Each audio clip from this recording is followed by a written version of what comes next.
Bom dia, pessoal. Bom dia, meus irmãos. Bom poder estar de volta aqui com vocês, com mais uma aula da nossa Escola Bíblica Doutrinária, a nossa classe Fundamentos da Fé Reformada. Vamos hoje para a nossa lição de número 3, que trata dos decretos eternos de Deus.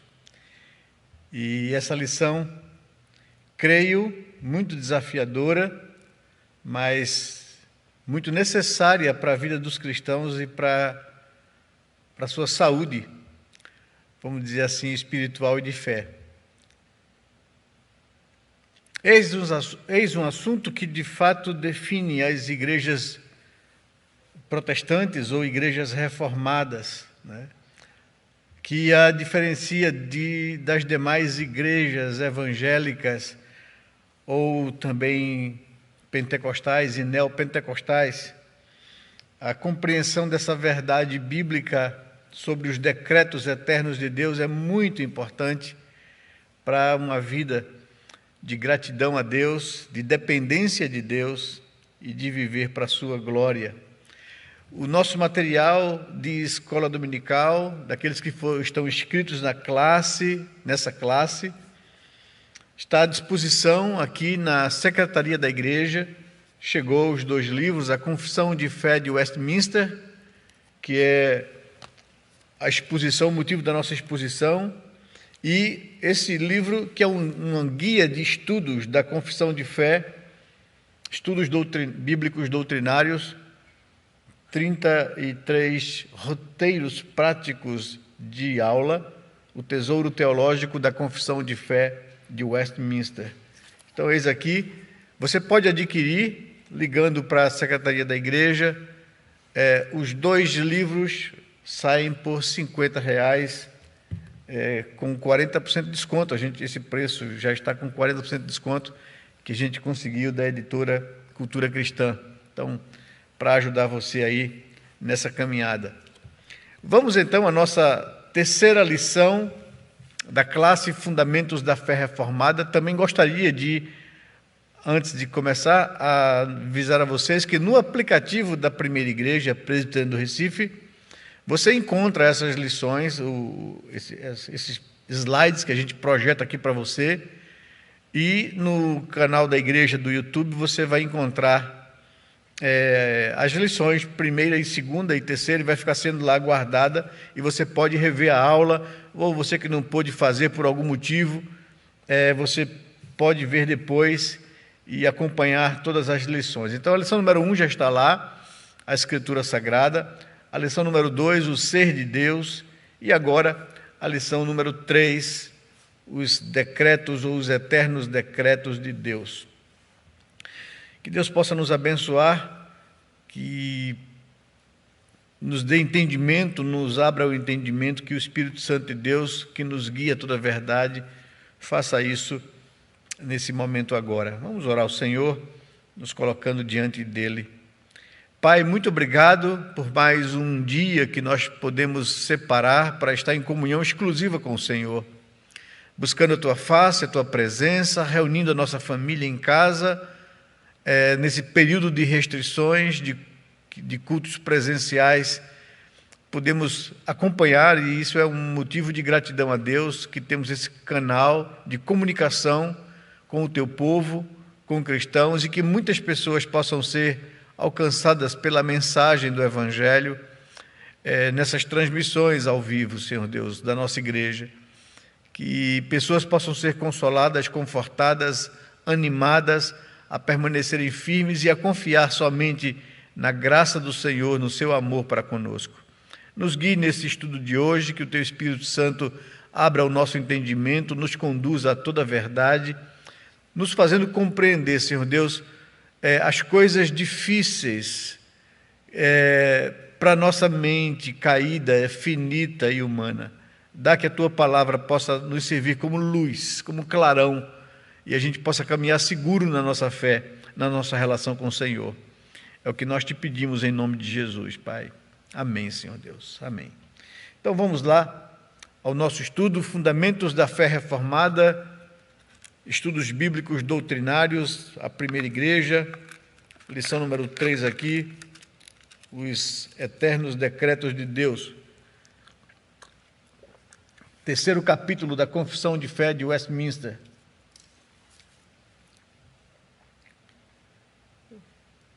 Estamos aí na terceira lição, como seguimos com vocês aí. Vocês veem aí o índice de todas as lições que vamos dar aqui durante esse ano. E o nosso objetivo hoje é fazê-lo entender a natureza dos decretos de Deus, em primeiro lugar, depois entender a doutrina da eleição, muito polêmica no que tange ao meio evangelical brasileiro e mundial. O que é a doutrina da eleição? Fazer com que você entenda o que a Bíblia nos informa sobre esse assunto e mostrar, no terceiro objetivo, que a eleição e seus efeitos na vida do crente. Por que Deus nos revelou, então, essa verdade da eleição? Qual a intenção de Deus? Quais os efeitos disso na vida de alguém que compreende essas verdades bíblicas? Então, são esses 3 objetivos que temos hoje com essa lição que trata dos decretos de Deus. A natureza dos decretos, a doutrina da eleição e os efeitos na vida do crente dessas verdades bíblicas. Vamos então, seguindo em diante, pegando o texto bíblico de Efésios, capítulo 1, versos 4, 5 e 11. Eu quero destacar aqui alguns desses decretos que o texto nos traz, nos informa. Se você tem sua Bíblia, você pode acompanhar, se não, está aqui projetada o texto para vocês. Verso 4, verso 5 e verso 11, eu destaquei aqui em azul esses decretos para pontuar bem claramente com vocês. Diz assim o texto de Efésios 1, verso 4. Ele, Deus, nos escolheu nele, em Cristo, antes da fundação do mundo, para sermos santos e irrepreensíveis perante ele. Verso 5 nos diz: e em amor nos predestinou para ele, para a adoção de filhos por meio de Cristo, segundo o beneplácito de sua vontade. E o verso 11 nos diz que nele, em Cristo, digo, no qual fomos também feitos herança, predestinados segundo o propósito daquele que faz todas as coisas conforme o conselho da sua vontade. Nós fomos então escolhidos, predestinados, adotados como filhos, fomos feitos herança de Deus, e tudo isso, diz o apóstolo Paulo, segundo o propósito daquele que faz todas as coisas conforme o conselho da sua vontade. Esse é o texto que eu gostaria de tomar por base para iniciarmos esse estudo de hoje, essa lição que trata dos decretos de Deus. Como introdução,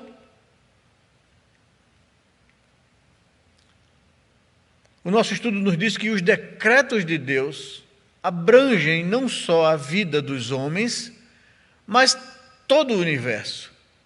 Os decretos de Deus são eternos, são imutáveis e são perfeitos. Essa é a declaração da nossa confissão de fé. Esses decretos que Deus nos escolheu, que Deus nos predestinou, que Deus nos adotou como filhos, que Deus nos fez herança em Cristo Jesus, são decretos eternos, imutáveis e perfeitos.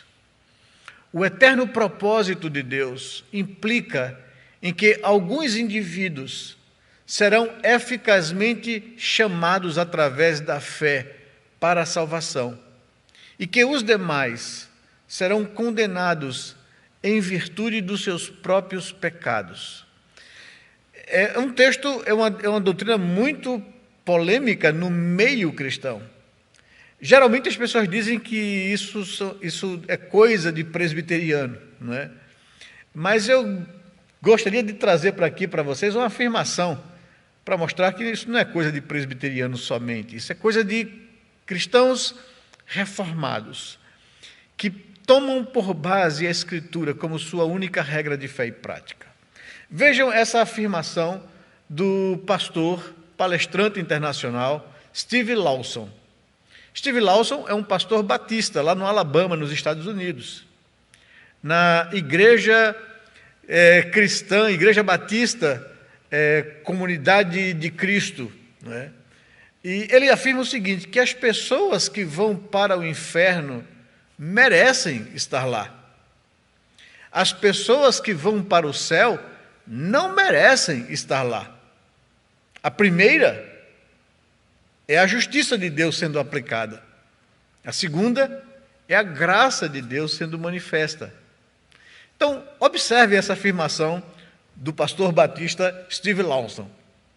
As pessoas que vão para o inferno vão porque merecem estar no inferno. As pessoas que vão para o céu não merecem estar nos céus, não estão lá por merecimento próprio, né? A primeira situação das pessoas que vão para o inferno vão porque a justiça de Deus já está sendo aplicada.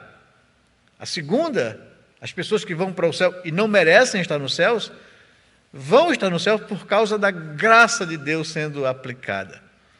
É isso que diz o pastor Steve Lawson. Na questão da redenção humana, o fim é a salvação dos eleitos, daqueles a quem Deus escolheu. Efésios capítulo 1, versículo 4. A questão da redenção humana, o fim é a salvação do eleito. Os meios que Deus utiliza para a redenção efetuada por Cristo, os meios são, então, a redenção efetuada por Cristo na cruz, ele veio morrer na cruz, bem como a regeneração do eleito e a santificação do eleito operadas pelo Espírito Santo. Por isso, a aplicação dos meios só se destina àqueles a quem o fim é tensionado. Isto é, nenhum outro é redimido por Cristo e eficazmente chamado, senão os eleitos de Deus. Aqueles a quem Deus escolheu antes da fundação do mundo, como vimos em Efésios capítulo 1, versículo 4. Então, vamos entender bem essa questão. Eu quero que vocês me acompanhem no raciocínio, acompanhem o raciocínio da Escritura. Quando se trata da redenção, na questão da redenção humana, qual é o fim? O fim é a salvação dos eleitos, aqueles que Deus escolheu antes da fundação do mundo. E os meios? Os meios são a redenção efetuada por Cristo naquela cruz, bem como a regeneração do pecador e a santificação do pecador operadas pelo Espírito Santo. Esses são os meios. A cruz de Cristo, a obra redentiva e regenerativa do Espírito Santo e a obra de santificação do Espírito Santo. Esses são os meios pelos quais Deus usa para alcançar o fim, que é a salvação daqueles a quem Ele escolheu antes da fundação do mundo. Por isso, conclui, a aplicação dos meios só se destina àqueles a quem o fim é tensionado. Isto é, nenhum outro é redimido por Cristo e eficazmente chamado, senão os eleitos. Vou trazer um outro pastor batista, século XVIII, pastor do Tabernáculo da Fé, Tabernáculo Metropolitano, lá em Londres, o príncipe dos pregadores, Charles Spurgeon, pastor batista. Ele diz que morto não tem livre-arbítrio. O livre-arbítrio levou muitas almas ao inferno, mas nenhuma alma ao céu. Spurgeon, pastor batista, afirma categoricamente que o homem é salvo pela graça de Deus e não pela sua escolha. Porque um morto não tem escolha, ou aquilo que costumam chamar de livre-arbítrio. Ele diz que o livre-arbítrio levou muitas almas ao inferno, mas nenhuma ao céu. Então, eu estou trazendo 2 pastores batistas aqui para nos ajudar a compreender essas verdades aqui, para que o pessoal não taxe isso como uma doutrina presbiteriana. Vamos lá, mas é um assunto difícil, é um assunto delicado que causa muitas dúvidas e às vezes sofrimento em pessoas. E nós precisamos nos aproximar desse assunto bíblico sem fugir dele e tentar entendê-lo com cautela e com zelo. Vejam o que diz a Confissão de Fé acerca do trato desse assunto. Na Confissão de Fé somos orientados no sentido de que a doutrina deste alto mistério de predestinação deve ser tratada com prudência e cuidado, a fim de que os homens, atendendo à vontade de Deus, revelada em sua palavra, e prestando obediência a ela, possa, pela evidência da sua vocação eficaz, certificar-se de sua eterna eleição. Então, eu preciso colocar isso para vocês aqui. O que traz muita polêmica acerca da compreensão desse assunto é você colocá-lo no lugar errado, no lugar teologicamente errado, deixe-me afirmar isso. Porque todas as vezes que essa doutrina é trazida ou tratada na Escritura, ela sempre é tratada no campo da santificação.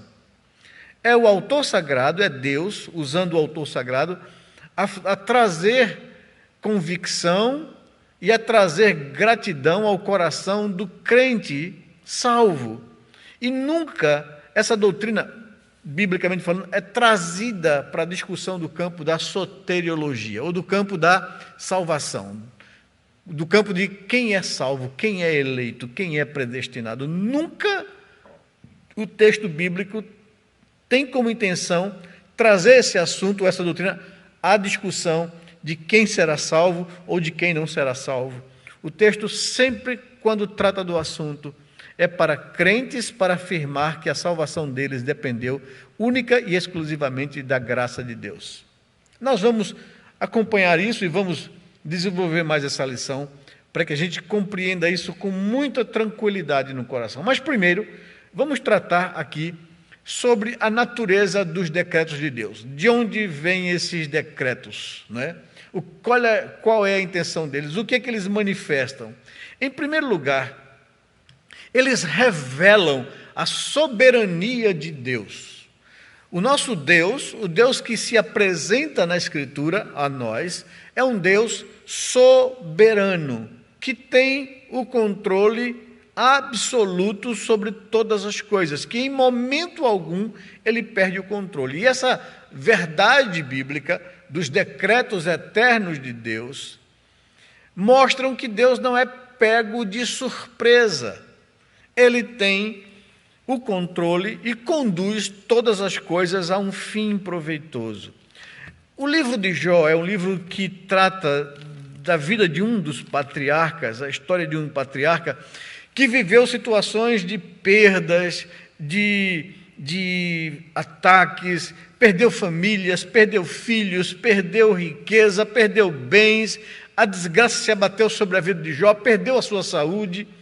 E o livro todo quer tratar de o que está por trás dessas situações da vida, qual a intenção dessas coisas nos surpreenderem e nos pegarem. Amigos de Jó vêm tratar com ele, tentando mostrar para ele que não é possível, Jó, você deve estar cometendo algum pecado, porque isso é castigo de Deus sobre sua vida.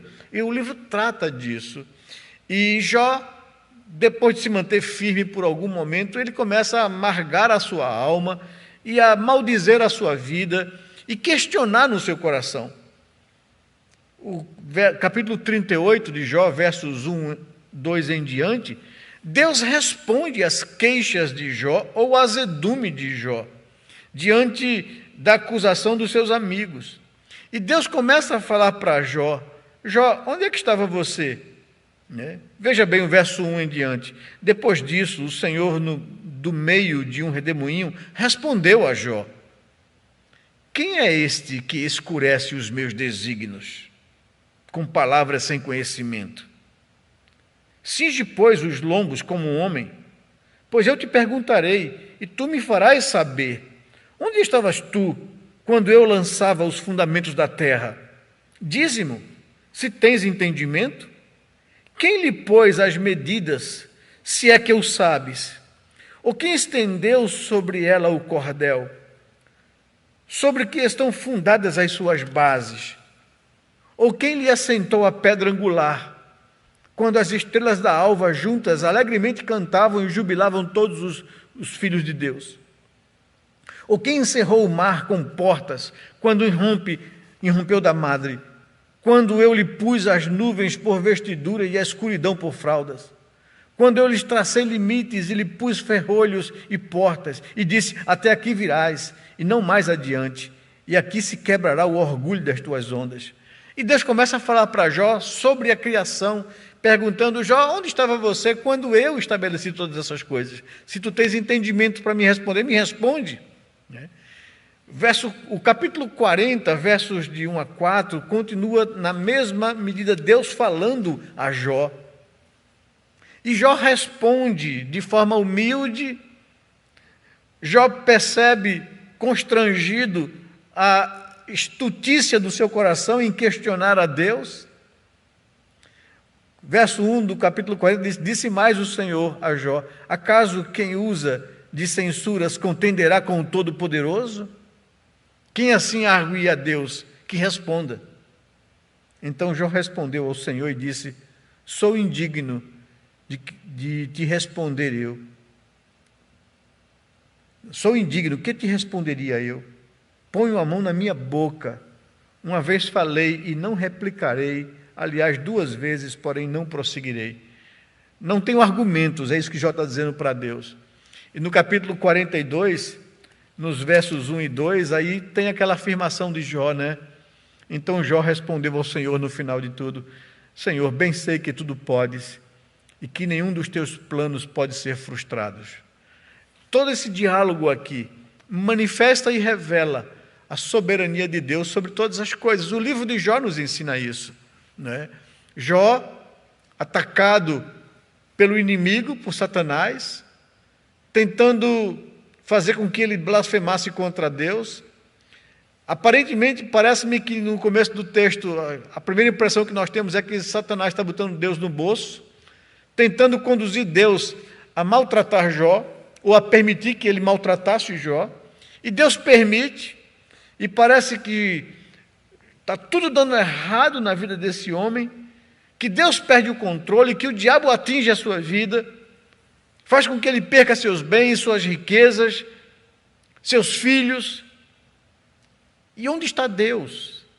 E no final do livro a gente percebe que Deus estava até usando o anjo mau, Satanás, para tratar Jó como Deus queria, para levar Jó a um conhecimento mais profundo de Deus. E Jó declara isso no verso 5.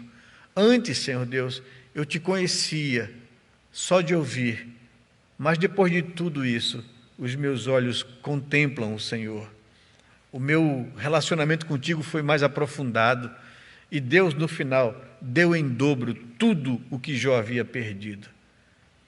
Deus usa até mesmo os anjos caídos para conduzir as coisas a um fim proveitoso. É isso que nos revela a natureza dos decretos de Deus.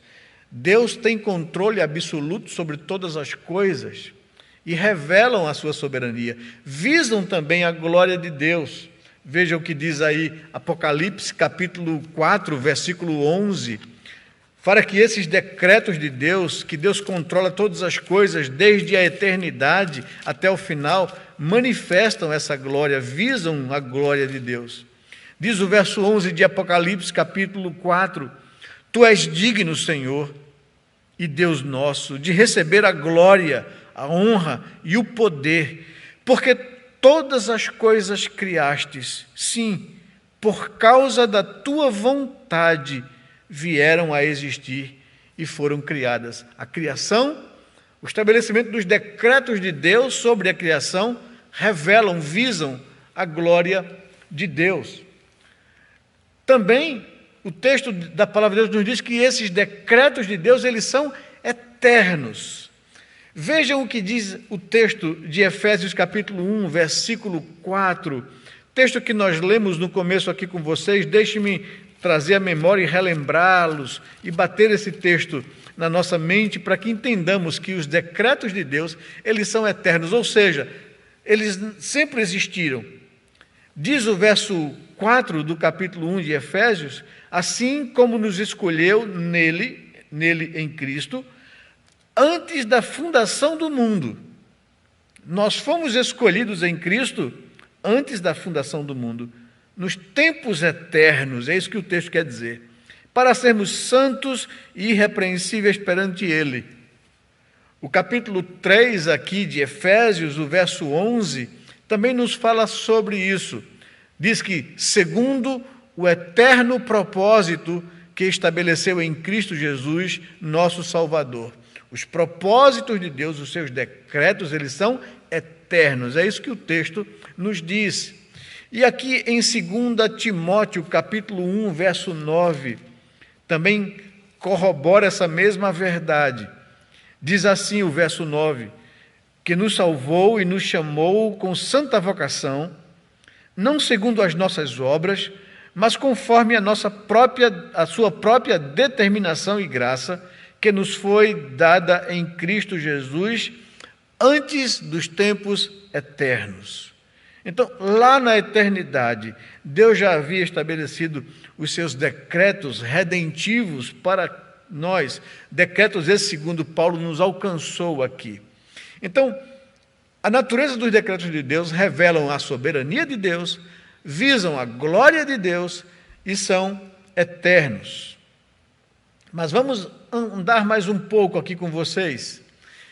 Esses decretos de Deus incluem todo o universo. Veja o que afirma o texto de Atos capítulo 17, no discurso de Paulo ali em Atenas. Ele diz o seguinte aos ouvintes dele, no verso 24 ao verso 26 do capítulo 17.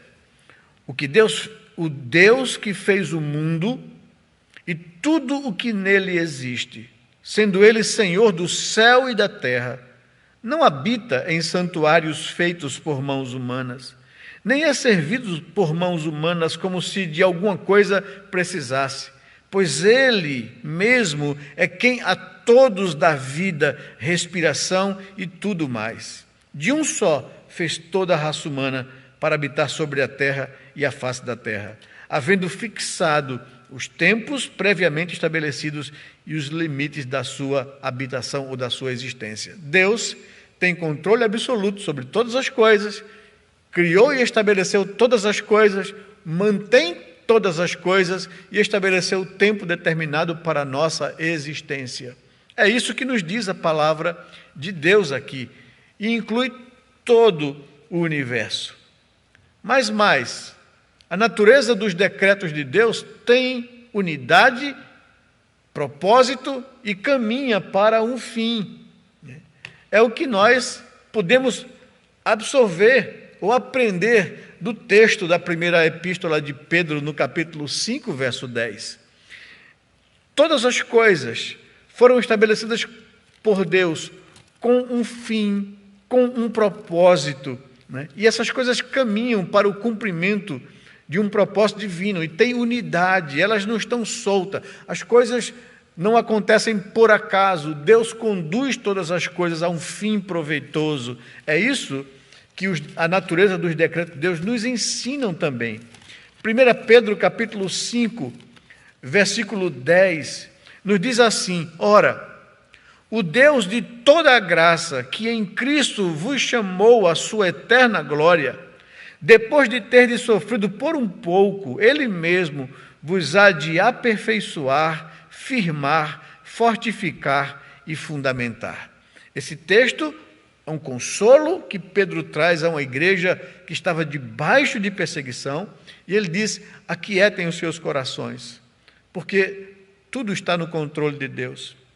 Depois de passarmos por um momentâneo sofrimento, Ele está cumprindo o seu propósito, e Ele usa até essas adversidades para nos aperfeiçoar, nos firmar, nos fortificar e nos fundamentar. Existe toda uma unidade. Todas as coisas que Deus decretou caminham para um fim, e um fim proveitoso. É isso que nos afirma esse texto de 1 Pedro. Também os decretos de Deus são imutáveis. Eles não mudam, não é? Eles foram estabelecidos de forma perfeita por um Deus perfeito e cumprem um propósito perfeito. E eles são imutáveis. É isso que afirma Jó aqui no capítulo 23, no verso 13 e 14, não é?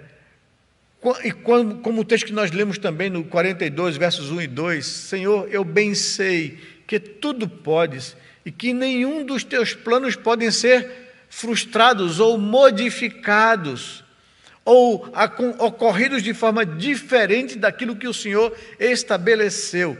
É essa afirmação que Jó faz no capítulo 42 e que faz também aqui no capítulo 23 do seu livro, né? Verso 13 e verso 14, ele diz assim: mas se ele resolveu alguma coisa, quem pode o dissuadir? O que ele deseja, isso fará, pois ele cumprirá o que está ordenado a meu respeito, e muitas coisas como estas ainda ele tem consigo, né? E aí conclui no capítulo 42, verso 2, nenhum dos teus planos podem deixar de acontecer. É isso que nos ensina a natureza dos propósitos divinos. Precisamos estabelecer essas verdades aqui para vocês antes de continuarmos aqui na compreensão desse decreto da eleição ou da redenção do ser humano. E por fim, os decretos de Deus, eles são eficazes. Diz aí Provérbios, no capítulo 19, verso 21, que esses propósitos de Deus, eles são eficazes. 19, 21.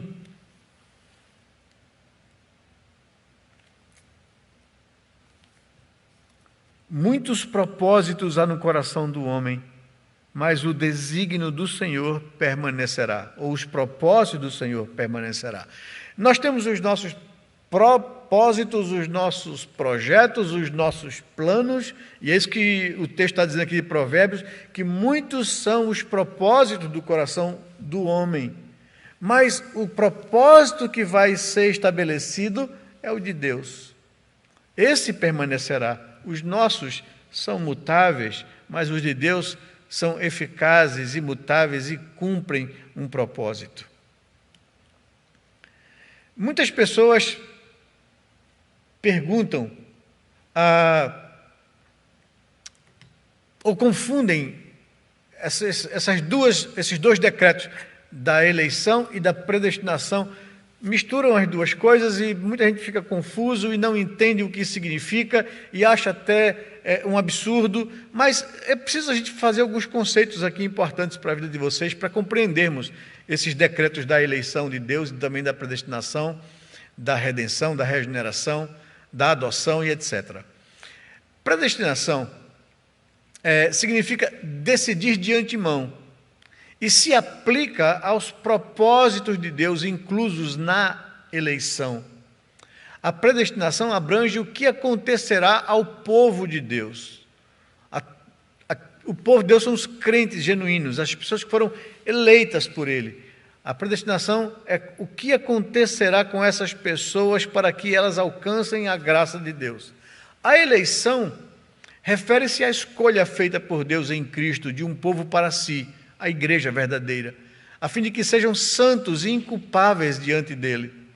Essa eleição é uma expressão do amor de Deus, que recebe como seus todos os que recebem seu Filho Jesus.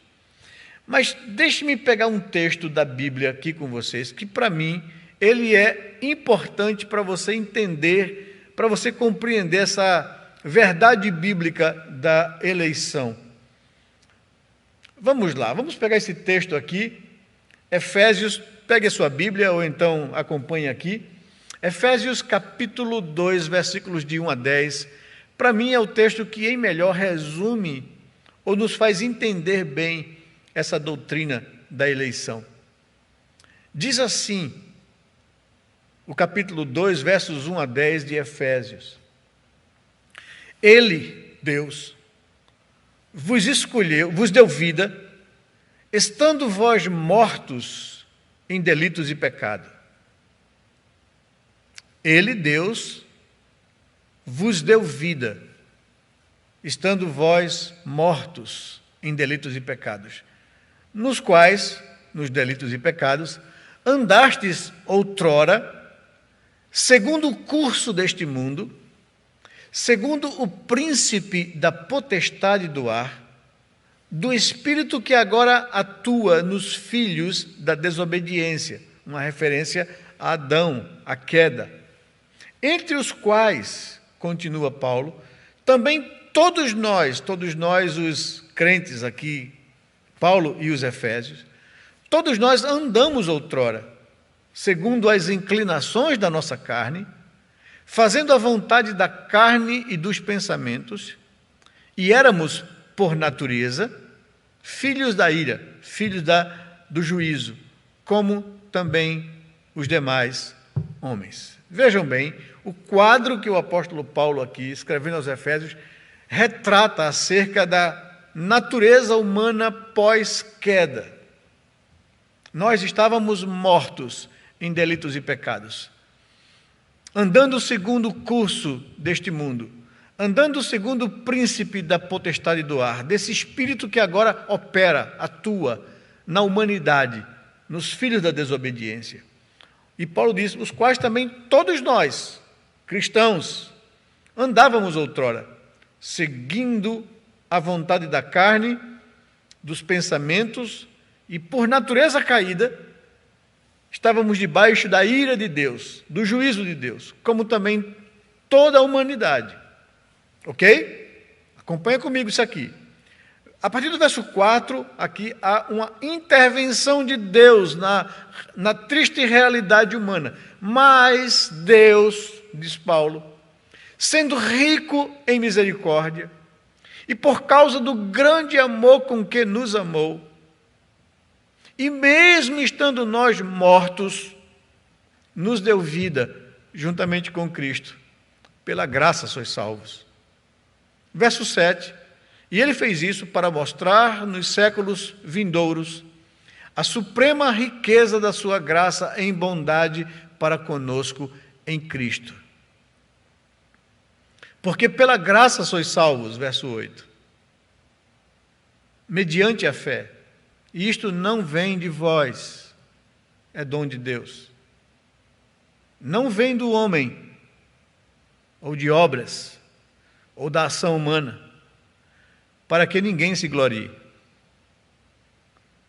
Pois somos feitos por Ele, criados em Cristo Jesus para as boas obras, as quais Deus preparou de antemão para que andássemos nela. Esse texto, ele é muito importante para que você compreenda esses decretos de Deus da eleição. Tome sua Bíblia aberta nesse texto e nós vamos aqui, passo a passo, ajudar você a entender o que é que o apóstolo Paulo está nos trazendo, o que é que Deus está nos trazendo aqui pela pena, pela mão do apóstolo Paulo. A doutrina da eleição. Vamos entender. A escolha soberana de Deus. Deixe-me fazer duas perguntas para que a gente possa compreender bem o texto e essa doutrina da eleição. Por que Deus é quem escolhe e não o homem? São perguntas que vêm na mente das pessoas. Por que Deus é quem escolhe? Por que é o homem que não escolhe? Por que ele escolheu alguns e não todos? É uma pergunta que se faz, geralmente para as pessoas que estão em debate com essa verdade bíblica. Não é? Só lembrando para você, para fundamentar bem essa verdade bíblica, para ninguém dizer que é uma invenção de denominações. Jesus, na oração sacerdotal, quando orava a Deus e intercedia a Deus pela igreja, ele diz ao Pai, Pai, eu te rogo, não pelo mundo, mas por aqueles que me deste do mundo, porque são teus. É por eles que eu vim. Em João capítulo 15, falando diretamente aos seus discípulos, Jesus diz: não fostes vós que me escolhestes a mim, ao contrário, eu que vos escolhi a vós outros, e vos designei para que vades e deis fruto, e o vosso fruto permaneça. Aí as pessoas surgem com essas perguntas: por que é Deus quem escolhe e não o homem? Porque ele escolheu alguns e não todos? Vamos tentar ajudá-los a responder essa questão, baseado na compreensão do texto de Efésios capítulo 2, versos de 1 a 10. Vamos lá, me diga o que você está vendo aqui nessa imagem que eu estou passando para você. Me descreva, por favor, essa imagem. Ela é uma visão do alto, né, como se fosse de um drone, uma visão superior, de uma cova, de uma sepultura. E o que tem lá dentro dessa sepultura? Tem um caixão, não é isso? Um caixão, e deve ter alguém dentro, uma pessoa que morreu e está sendo sepultada, está morta, né? Essa pessoa está morta. Essa é a condição do ser humano após a queda. Veja o que o apóstolo Paulo afirma em Efésios capítulo 2, verso 1. Ele começa essa sentença dizendo isso: ele vos deu vida, estando vós mortos em delitos e pecados. O ser humano se encontra nessa condição espiritual de morte. Quando Deus disse a Adão, lá no Éden, que ele não deveria comer da árvore do conhecimento do bem e do mal, e Deus advertiu: porque no dia em que você comer, certamente você morrerá, né? Adão e Eva, tentados pela possibilidade de serem como Deus, de não prestarem contas mais a ninguém e a viverem por si próprios, foi essa a semente plantada no seu coração pela serpente, eles desobedecem a Deus e comem da árvore que Deus dissera que eles não deveriam comer. O que acontece? Eles caem mortos, duros ali no chão? Não. Mas eles morreram ali. Certamente morrerás, e eles morreram. Morreram espiritualmente falando, é isso que Paulo está dizendo aqui. Deus nos deu vida estando nós mortos, espiritualmente, mortos em delitos e pecados. O homem se encontra espiritualmente morto. Aquela parte do homem, do ser humano, que percebia Deus, que tinha comunhão com Deus, que se relacionava com Deus, morreu. E o que era prazeroso para Adão, a presença de Deus, passou a ser agora ameaçador. E ele sente medo, e ele foge de Deus, e ele se esconde de Deus. Alguma coisa aconteceu que quebrou, que fez uma ruptura, uma separação do homem com Deus. Ele morreu espiritualmente. A sua natureza agora está corrompida pelo pecado. E ele não tem mais relação com Deus, não tem mais vida com Deus. Ele foge de Deus, ele não quer a Deus. É isso que a Bíblia diz, que todo ser humano encontra-se espiritualmente morto. Agora, lhe pergunto, pode um morto querer algo ou fazer alguma escolha? Vamos supor que a pessoa que está dentro desse caixão, nessa imagem aí que você está vendo, foi enterrado com uma roupa bem velhinha que ele não gostava. Se ele tivesse a opção de escolha, ele queria uma outra roupa, que ele gostava muito. Você acha que ele vai se levantar do caixão e reclamar, porque foi enterrado com uma roupa que ele não queria? Claro que não, né? Por quê? Porque ele está morto. E o morto não tem vontade. Um morto não tem escolhas. Suponhamos que esse quadro aqui, esse morto, foi enterrado lá, deixe-me ver, num cemitério de Casa Amarela. Bem chinfrinzinho, bem pobrezinho. Mas ele queria ser enterrado lá na Morada da Paz, nos jardins, né? Na graminha verde, né? Mas seus familiares o sepultaram lá no cemitério de Santa Amaro mesmo. E aí, será que ele vai levantar do caixão e reclamar? Vai dizer que não quero ser enterrado aqui, me nego a ser enterrado aqui, eu quero lá na Morada da Paz. Será que ele vai fazer isso? Claro que não. Por quê? Porque ele se encontra sem vida, morto. Ele não tem mais vida, não tem mais vontade, não faz mais escolhas. Um morto não pode fazer escolhas. E é exatamente isso que a Bíblia diz, que a natureza humana se encontra espiritualmente morta em delitos e pecados. Um morto não tem escolhas. Um morto não pode escolher a Deus, porque ele está morto espiritualmente. Ele não entende as coisas espirituais. Ele não busca a Deus. Ele não quer a Deus. É por isso que o homem não pode escolher a Deus. É Deus quem tem que escolher o homem. E aí que você vai entender a graça de Deus, a ação graciosa de Deus, compreendendo a doutrina da eleição. A graça de Deus age em favor do homem. É isso que o apóstolo Paulo desenvolve aqui em Efésios, capítulo 2, versos de 1 a 10. Versos de 1 a 3, nós nos encontrávamos mortos em delitos e pecados, andando segundo o curso deste mundo, andando segundo o príncipe da potestade do ar, desse espírito que agora atua, opera nos filhos da desobediência, aos quais, diz Paulo, todos nós estávamos. Andávamos fazendo a vontade da carne e dos pensamentos, e éramos, por natureza de desobediência caída, filhos do justo juízo de Deus, como também todos os demais homens. Mas Deus, entretanto Deus, porém Deus, agiu com graça em nosso favor. O que Deus fez diante da nossa triste condição é a pergunta que eu lanço e levanto para você aqui. O que é que Deus fez diante da triste condição de morte do ser humano? Continua no verso 5. E estando nós mortos, nos deu vida, juntamente com Cristo. Pela graça sois salvos. Nós estávamos mortos, e Ele nos deu vida.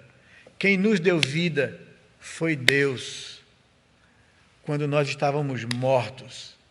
E mesmo estando mortos, Ele nos deu vida juntamente com Cristo. Isso é graça. Pela graça sois salvos. Sabe, Deus não tinha obrigação alguma de agir em nosso favor. Deus seria justo, como afirmou o Steve Lawson.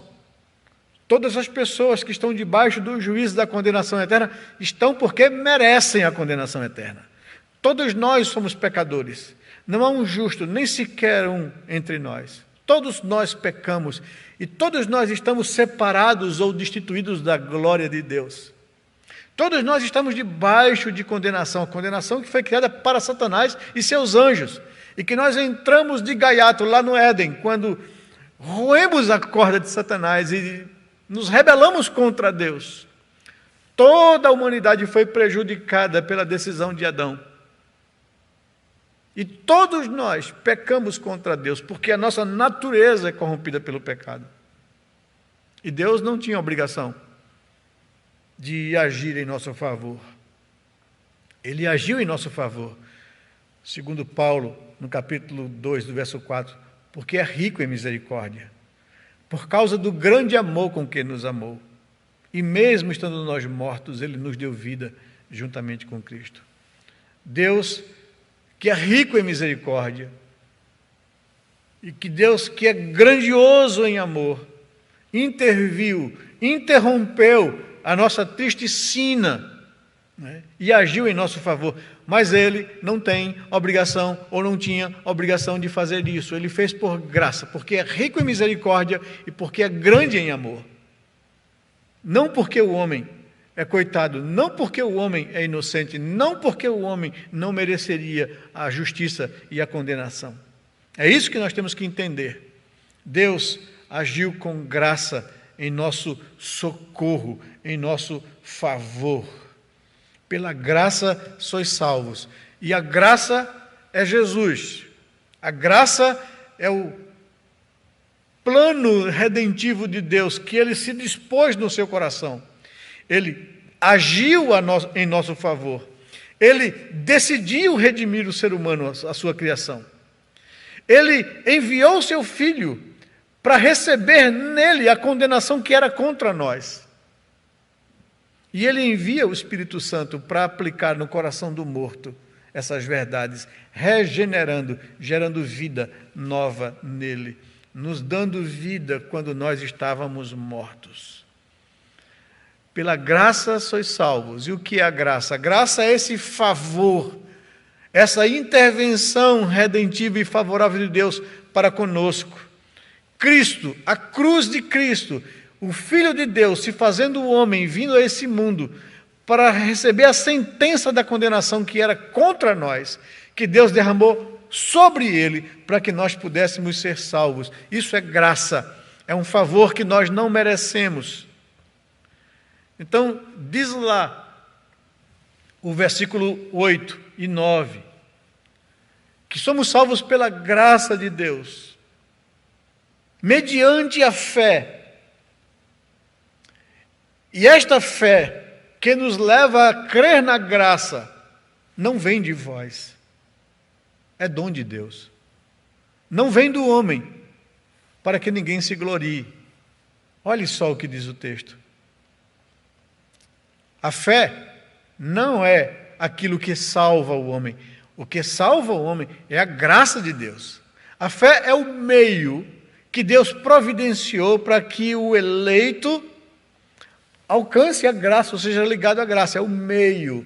E essa fé que é despertada no coração desse morto que foi regenerado, ela não vem dele, é dom de Deus, é um presente de Deus. Não vem do homem, para que o homem não se glorie, para que o homem não se arvore a dizer, eu mereço estar no céu porque eu criei em Cristo.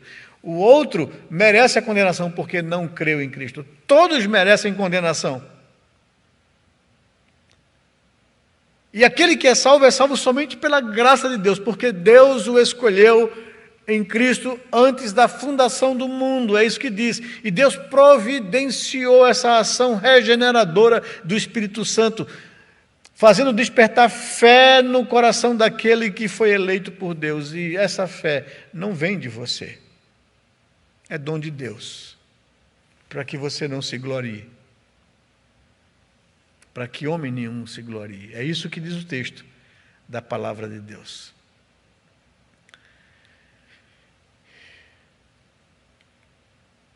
A fé é o meio pelo qual alcançamos a graça. Isto não vem de vós, é um dom de Deus, não vem do homem, para que ele não se glorie. E o fim disso é a santidade, é um estilo de vida diferente, é a santificação. Nós fomos eleitos por Deus para sermos santos e irrepreensíveis perante Ele. É isso que diz Efésios 1,4, que nós lemos no começo.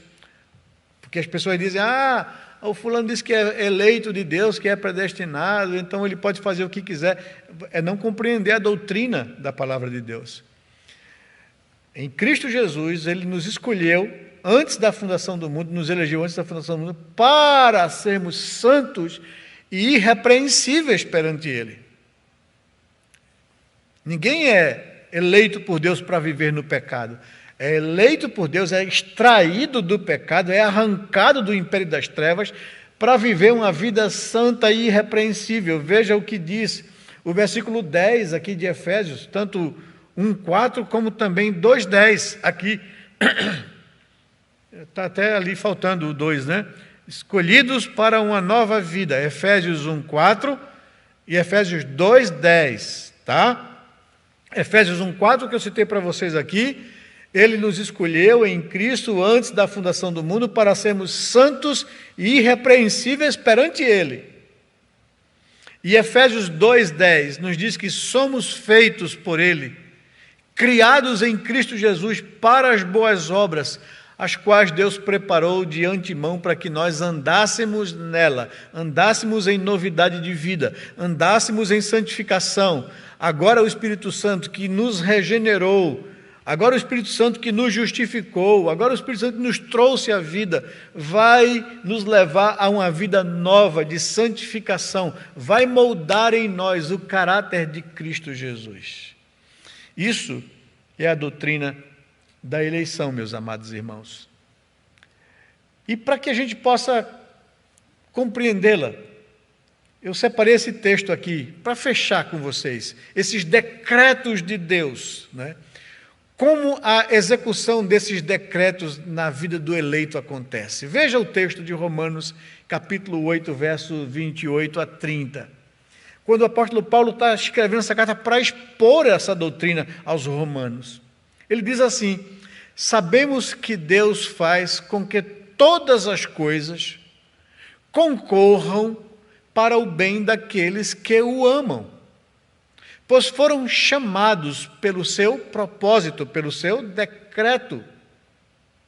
Essas pessoas foram chamadas ou foram salvas pelo seu decreto, e todas as coisas que Deus estabeleceu concorrem para o bem desses que o amam. E ele continua: porquanto aos que de antemão conheceu, ou seja, escolheu, é a mesma palavra, também os predestinou para serem conformes à imagem do seu Filho. E aos que predestinou, a esses também chamou. E aos que chamou, a esses também justificou. E aos que justificou, a esses também glorificou. Aqui você tem o apóstolo Paulo, num pequeno trecho, falando desses decretos de Deus. O decreto da eleição, que é eterna, antes da fundação do mundo. O decreto da predestinação, e aqui é importante que eu explique para vocês uma coisa, que as pessoas confundem muito eleição e predestinação.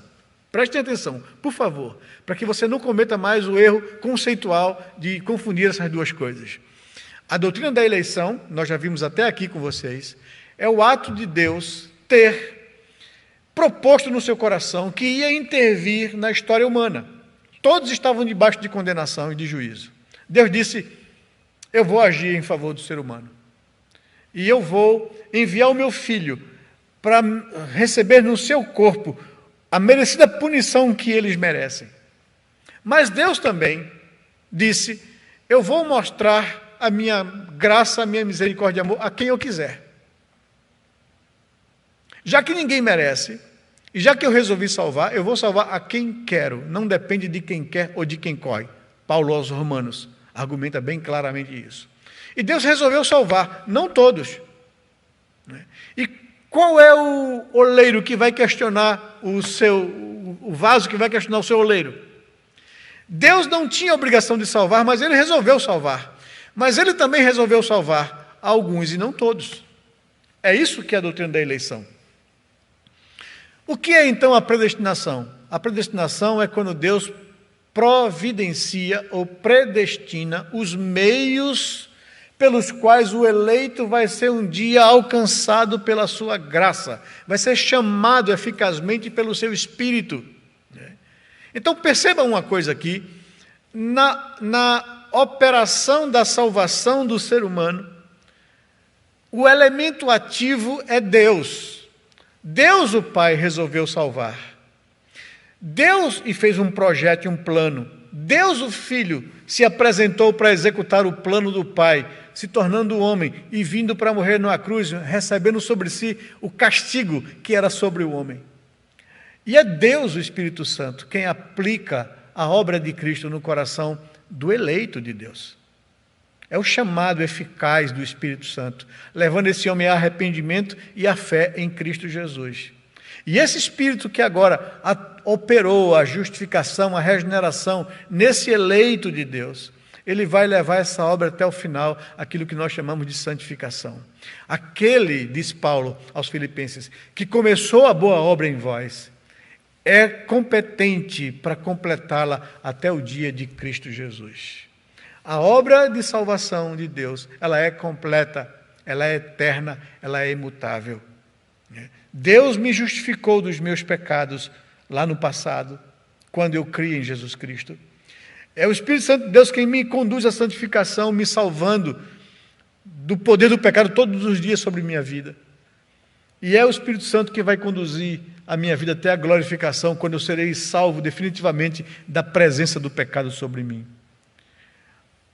Aos que de antemão conheceu, ou escolheu, ou elegeu, também os predestinou, para serem conformes à imagem de Jesus, seu Filho. E aos que predestinou para serem conformes à imagem de Jesus, Ele os chamou. E aos que chamou, Ele também justificou e aplicou a obra de Cristo às suas vidas. E aos que justificou, Ele também glorificou. Vai levar até o final a obra que Ele começou. Esse é o resumo que o apóstolo Paulo traz da doutrina dos decretos de Deus. Decreto da eleição, decreto da predestinação, decreto do chamamento eficaz, decreto da justificação e da glorificação. Deus levará aqueles a quem Ele chamou a um fim proveitoso. Essa é uma corrente inquebrável de esperança. Veja, pré-conhecidos ou escolhidos antes da fundação do mundo, predestinados, Deus providenciou os meios para alcançar esses, chamados eficazmente, justificados e glorificados. Esse é a corrente inquebrável que traz ao crente segurança de que não depende de mim, mas de Deus usar a sua graça na minha vida. É isso que nos diz o texto. E vamos para a última coisa que é importante para você entender, que são os efeitos da eleição na vida de uma pessoa que entende essa graça, na vida de um crente que foi alcançado por essa graça. É muito importante você entender isso e entender por que Deus revela essa doutrina para nós, os que fomos salvos. E mais uma vez, deixe-me lembrar, não traga esse decreto ou essa doutrina para o campo da salvação, da soteriologia, para debater, para discutir quem que vai ser salvo, quem que não vai ser salvo. Isso é estupidez. Porque todas as vezes a Bíblia trata essa verdade, esse segredo, esse mistério que Deus cochicha no coração ou no ouvido do crente, para dizer que depende de mim, não de você. Eu comecei a boa obra e vou levá-la até o fim. Confie em mim. Descanse nessa verdade, nessa esperança. Então, são esses os efeitos da doutrina da eleição na vida de um crente. O primeiro deles, desperta no coração do crente louvor e gratidão. A intenção de Deus em nos revelar essa verdade bíblica, escondida nos propósitos de Deus, é para nos trazer gratidão. A nossa vida modifica quando a gente entende a graça de Deus, entende que não fui eu. Porque se dependesse de mim, eu não teria escolhido a Cristo. Porque eu estava morto em delitos e pecados, eu não queria a Cristo, eu queria o pecado. Não há ninguém que entenda, não há ninguém que busque a Deus, porque todos pecaram e se fizeram inúteis a respeito do que Deus tinha planejado para o homem. Mas foi Deus que no seu amor e na sua graça me escolheu. Não sei por que cargas d'água. Mesmo sendo eu um pecador miserável, merecedor de juízo e condenação, Deus me amou a ponto de entregar a vida do seu filho por mim. Quando eu entendo isso, só uma coisa brota no meu coração: gratidão. É por isso que Paulo, quando escreve aos Efésios, abre a sua carta no capítulo 1, no verso 3, chamando aqueles crentes à gratidão. Vejam como ele inicia isso no verso 3: bendito o Deus e Pai de nosso Senhor Jesus Cristo, que nos tem abençoado com toda sorte de bênção espiritual nas regiões celestiais em Cristo. E aí ele relata essas bênçãos. Assim como nos escolheu nele antes da fundação do mundo, para sermos santos e irrepreensíveis perante ele, e em amor providenciou os meios, nos predestinou para ele, para a adoção de filhos, nos adotou como filhos por meio de Cristo Jesus, segundo o beneplácito de sua vontade, para o louvor de sua glória, que ele nos concedeu gratuitamente no amado, no qual temos a redenção, a remissão dos nossos pecados. São essas bênçãos que Paulo chama a igreja em Éfeso, os crentes de Efésios, a ter gratidão a Deus e bendizer o nome de Deus. Versículo 6, para o louvor da sua glória, da sua graça. Versículo 12, ele diz, a fim de sermos para o louvor da sua glória. Ou seja, o que Deus quer que nós saibamos, ou que a gente reaja a essas verdades, é gratidão no coração. É entender que, meu Deus, não sei por que eu, mas muito obrigado porque o Senhor me escolheu, porque o Senhor me amou e enviou o seu Filho naquela cruz por mim. Também desperta no nosso coração reverência, temor. Tanto o texto de Hebreus capítulo 12, versículo 28, fala sobre isso, como 1 Pedro capítulo 1, verso 17. Temor, reverência, respeito, admiração por Deus. Verso 28 de Hebreus capítulo 12 nos diz assim: por isso, recebendo nós um reino inabalável, retenhamos a graça pela qual sirvamos a Deus de modo agradável, com reverência e santo temor. Se Ele tem esse controle soberano sobre todas as coisas, o que me resta, além de gratidão, é servi-lo com temor, com reverência, porque esse é o Deus que me amou, que tirou minha alma da morte. É o Deus que teve compaixão e misericórdia de mim. Desperta na gente também a admiração. É o que diz Lucas no capítulo 10, no verso 20. Quando a gente entende essas verdades da graça de Deus, da sua soberania, do seu amor para conosco, o que brota no nosso coração é gratidão a Deus. É o que diz o texto aqui no verso 20 do capítulo 10. Jesus havia enviado os discípulos para, em nome dele, expelir demônios e curar pessoas. E eles voltaram assim admirados, porque os espíritos se submetiam à palavra deles. E ele disse, não obstante, alegrai-vos, ou seja, não se admire, não porque os espíritos vos submetem, e sim porque o vosso nome está arrolado nos céus. Admiração pela graça de Deus, que arrolou o nosso nome nos céus. Promove humildade. Um crente que entende a graça, ele não tem arrogância. Ele não se acha melhor do que ninguém. Ele não se julga espiritual mais do que o seu irmão.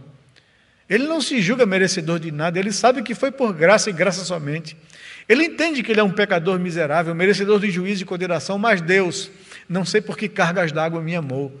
Eu não tenho do que me vangloriar. Eu não tenho do que me achar superior às outras pessoas, de me achar mais crente ou mais merecedor.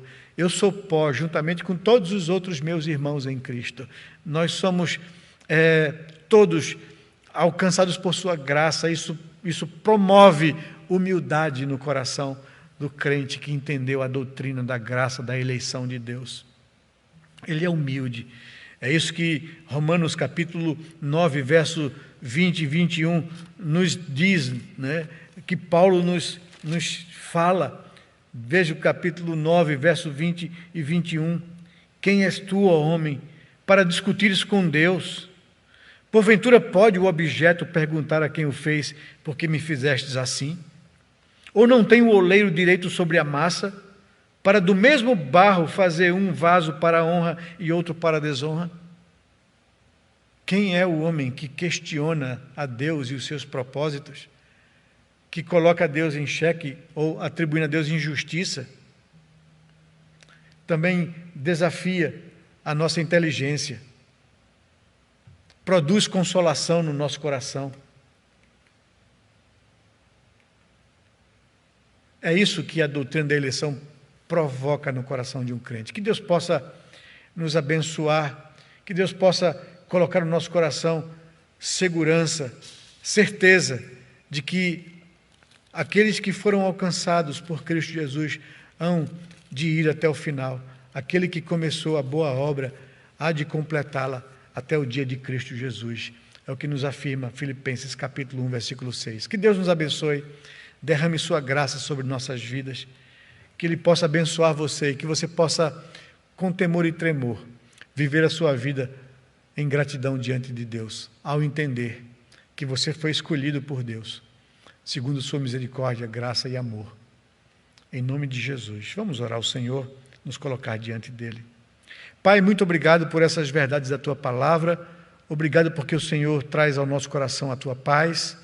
Nós queremos agradecer ao Senhor por essa verdade bíblica, por essas verdades bíblicas, dos Teus decretos eternos, que elas possam encontrar lugar no nosso coração, que possa despertar em nós, ó Senhor Deus, gratidão, reverência, santo temor, admiração pelo Senhor, humildade, Senhor Deus, no trato com os nossos irmãos. Faz com que a gente possa viver confiado na Tua misericórdia, sabendo que aquele que começou a boa obra em nós há de completá-la até o dia de Cristo Jesus. Que nós desejemos cada dia viver para sermos mais parecidos com Cristo. É o que nós te pedimos em oração, em nome de Jesus. Amém, Pai amado.